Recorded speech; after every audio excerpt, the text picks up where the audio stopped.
A blank screen with the message HDMI No Signal can stop everything instantly.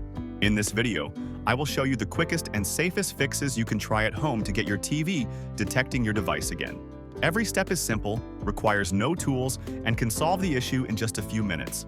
When we start with checking the correct input, the first thing you should do is make sure your TV is actually on the right HDMI source. Take your remote and press the input or source button. You'll see options like HDMI 1 or HDMI 2. Select the one where your device is plugged in. A lot of people don't realize the TV is simply on the wrong input, and switching it fixes the issue right away. Now moving on to power cycling the devices, this step helps refresh the connection. Turn off your TV and the device you're using. Unplug both of them from the wall and wait for about 30 seconds. After that, plug them back in and turn them on again. This simple reset can clear temporary connection problems that cause the no signal message. Next, let's talk about reseating the HDMI cable. Unplug the HDMI cable from the TV and also from the device. Then plug it back in firmly on both ends. Even a slightly loose cable can stop the signal from reaching the TV, so make sure it's fully inserted. After that, we will try using another port or cable.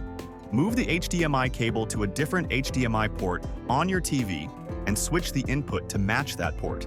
If the issue continues, try a different HDMI cable. Sometimes the cable itself stops working, so replacing it can solve the problem instantly.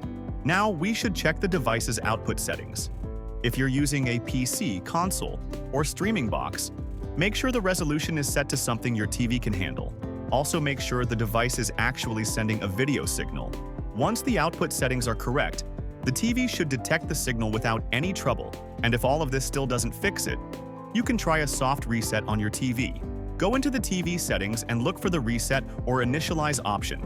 Using this can refresh the system and help the TV recognize the HDMI device again. Only do this step if the earlier ones didn't work. If none of these steps fix the problem, then the issue might be inside the TV itself. At this point, the HDMI ports or the internal parts that handle the HDMI signal may not be working properly. When it reaches this stage, there isn't much you can safely do at home.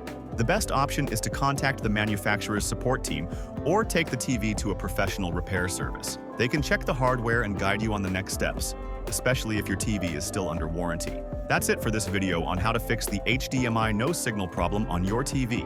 I hope these simple steps help you get your screen working again. If this video helped you, please give it a thumbs up and don't forget to subscribe for more useful tech tips.